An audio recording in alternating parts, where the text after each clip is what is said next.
नमस्कार। कहानी कमल में आपका स्वागत है। आइए आज सुनते हैं प्रेमचंद की लिखी कालजयी कहानियों में से एक कहानी। श्रोताओं, आज आपसे एक विशेष बात कहनी है। कहानियाँ तो आप सुन ही रहे हैं, अब आप कहानी कमल की कहानियों में एक नयापन पाएंगे। वो होगी मनोरंजन के साथ ही थोड़ी सी दिमागी कसरत और ज्ञानवर्धन भी। इतना तो आप मानते ही हैं कि हर कहानी हमारे आपके जीवन और हमारे इसी समाज से संबंधित होती है और हमारा जीवन हमें बनाने वाले परमात्मा से। तो आज से हर प्रस्तुत कहानी रामायण या भागवत के किस पात्र या प्रसंग से संबंधित है या किसी और ग्रंथ से भी हो सकता है, इसकी खोज आप और हम मिलकर करेंगे। मैं अपनी राय कहानी के अंत में बता दिया करूंगी और आप कहानी सुनने के बाद कमेंट करके बताएं। तो है ना आम के आम और गुठलियों के दाम वाली बात। तो आइए शुरू करते हैं आज की कहानी, जिसका शीर्षक है पूस की रात। हल्कू ने आकर स्त्री से कहा, सहना आया है, लाओ जो रुपए रखे हैं उसे दे दूं। किसी तरह गला तो छूटे। मुन्नी झाड़ू लगा रही थी, पीछे फिरकर बोली, 3 ही तो रुपए हैं, दे दोगे तो कंबल कहाँ से आवेगा। माघ पूस की रात खेत में कैसे कटेगी। उससे कह दो फसल पर दे देंगे, अभी नहीं। हल्कू एक क्षण अनिश्चित दशा में खड़ा रहा। पूस सिर पर आ गया है, कंबल के बिना खेत में रात को वह किस तरह रह पाएगा। मगर सहना मानेगा नहीं, घुड़कियां जमावेगा, गालियां देगा। बला से जाड़ों में मरेंगे, बला तो सिर से टलेगी। यह सोचता हुआ वह अपनी भारी भरकम डील लिए हुए स्त्री के समीप आ गया और खुशामद करके बोला, ला दे दे, गला तो छूटे, कंबल के लिए कोई दूसरा उपाय सोचूंगा। मुन्नी उससे दूर होती हुई बोली, कर चुके दूसरा उपाय, जरा सुनूं तो कौन सा उपाय करोगे। कोई खैरात दे देगा कंबल, न जाने कितना बाकी है जो किसी तरह चुकने ही नहीं आता। मैं कहती हूँ तुम क्यों नहीं खेती छोड़ देते, मर मर कर कमाओ और उपज हो तो बाकी दे दो। चलो छुट्टी हुई, बाकी चुकाने के लिए ही तो हमारा जन्म हुआ है। पेट के लिए मजूरी करो, ऐसी खेती से बाज आए। मैं रुपए न दूंगी न दूंगी। हल्कू उदास होकर बोला, तो क्या गाली खाऊं। मुन्नी ने तड़प कर कहा, गाली क्यों देगा, उसका राज है। मगर यह कहने के साथ ही उसकी तनी हुई भौवें ढीली पड़ गई। हल्कू के उस वाक्य में जो कठोर सत्य था, वह मानो एक भीषण जंतु की भांति उसे घूर रहा था। उसने जाकर आले पर से रुपए निकाले और लाकर हल्कू के हाथ पर रख दिए। फिर बोली, तुम छोड़ दो अब की खेती, मजूरी में सुख से एक रोटी तो खाने को मिलेगी, किसी की धौंस तो न रहेगी। अच्छी खेती है, मजूरी करके लाओ, वह भी उसी में झोंक दो, उस पर से भी धौंस।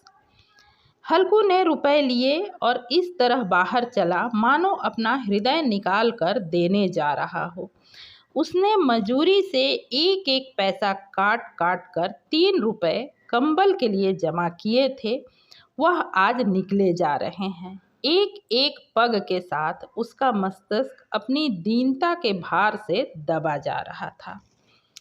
दूसरा दृश्य, पूस की अंधेरी रात, आकाश पर तारे भी ठिठुरते हुए मालूम होते थे।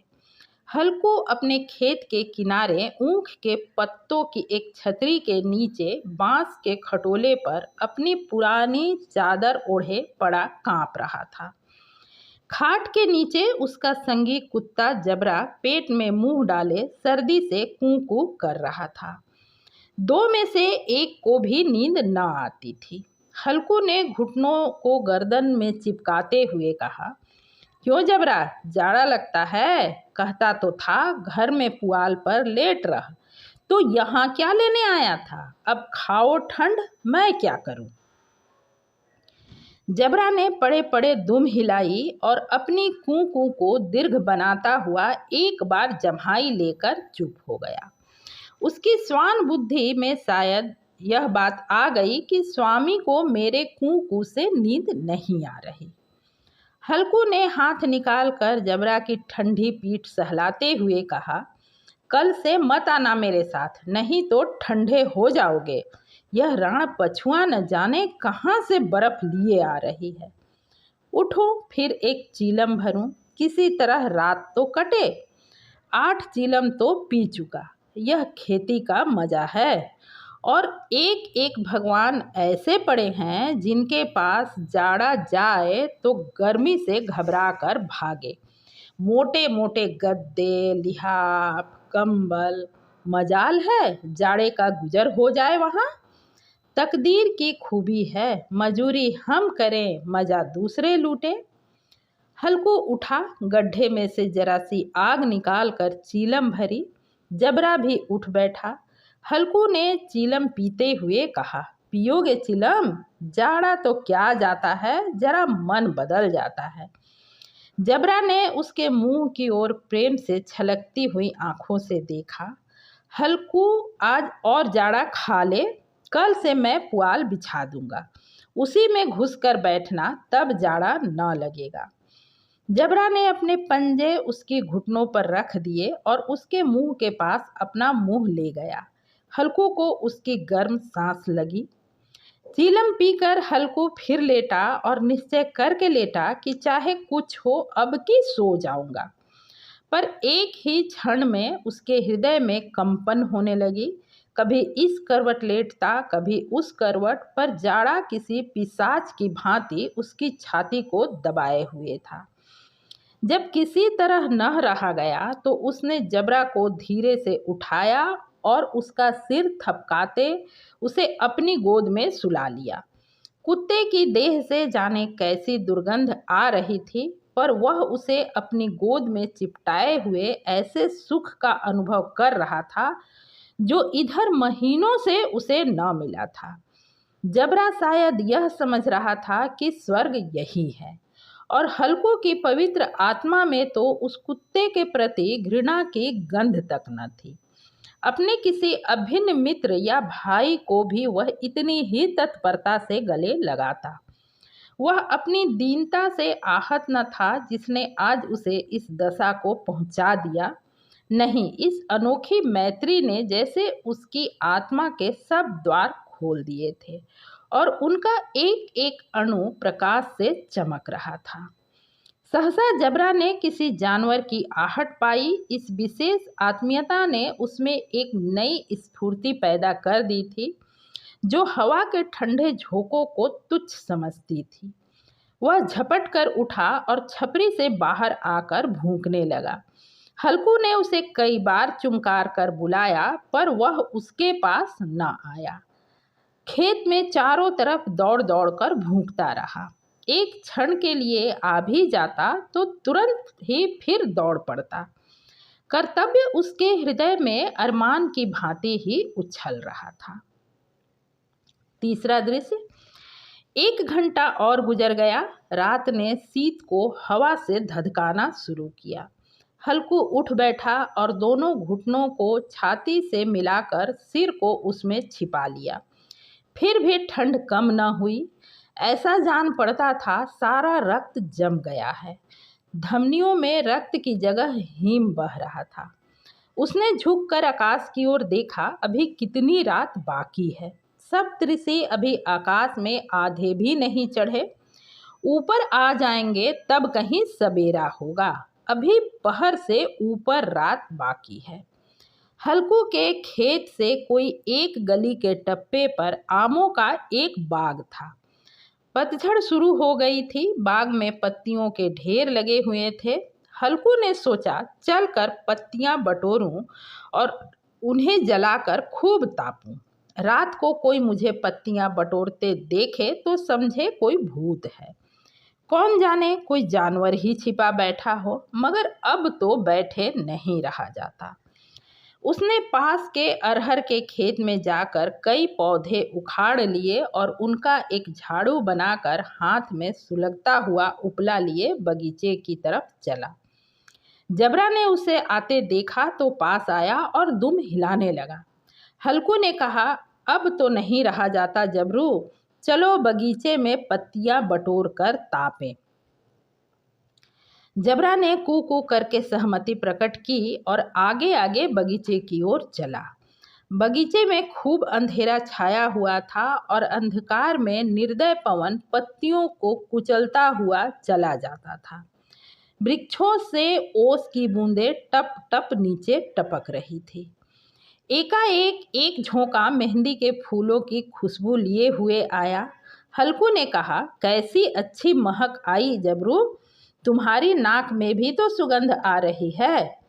जबरा को कहीं जमीन पर एक हड्डी पड़ी मिल गई थी, वह उसे ही चिचोड़ रहा था। हल्कू ने आग जमीन पर रख दी और पत्तियां बटोरने लगा। जरा देर में पत्तियों का ढेर लग गया। हाथ ठिठुरे जाते थे, नंगे पांव गले जाते थे और वह पत्तियों का पहाड़ खड़ा कर रहा था। इसी अलाव में वह ठंड को जलाकर भस्म कर देगा। थोड़ी देर में अलाव जल उठा। उसकी लौ ऊपर वाले वृक्ष की पत्तियों को छू छू कर भागने लगी।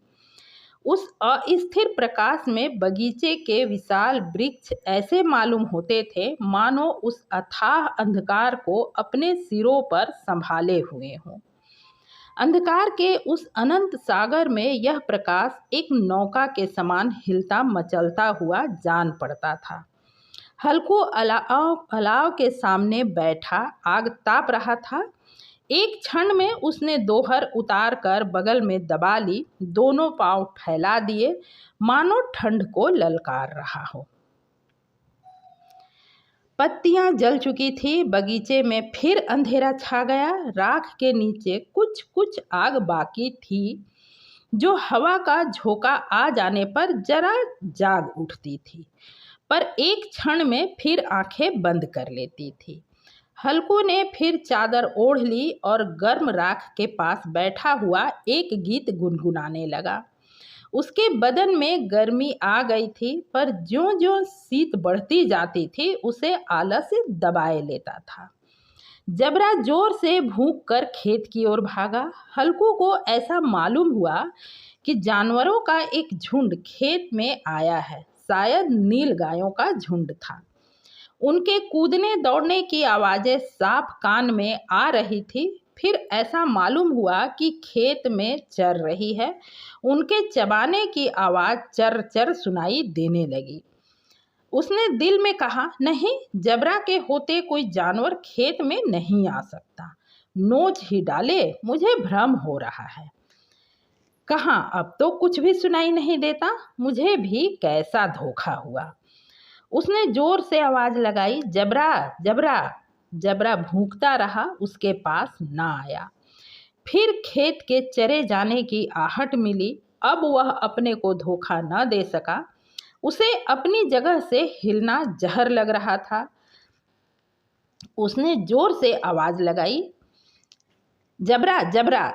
जबरा फिर भूख उठा। जानवर खेत चर रहे थे। फसल तैयार है, कैसी अच्छी खेती थी, पर ये दुष्ट जानवर उसका सर्वनाश किए डालते हैं। हल्कू पक्का इरादा करके उठा और 2-3 कदम चला, पर एकाएक हवा का ऐसा ठंडा चुभने वाला बिच्छू ने उसे डंक का सा झोंका लगाया कि वह फिर बुझते हुए अलाव के पास आ बैठा और राख को कुरेद कर अपनी ठंडी देह को गरमाने लगा। जबरा अपना गला फाड़ डालता था। नीलगाय खेत का सफाया किए डालती थी और हल्कू गर्म राख के पास शांत बैठा हुआ था। अकर्मण्यता ने रस्सियों की भांति उसे चारों तरफ से जकड़ रखा था। उसी राख के पास गर्म जमीन पर वह चादर ओढ़कर सो गया।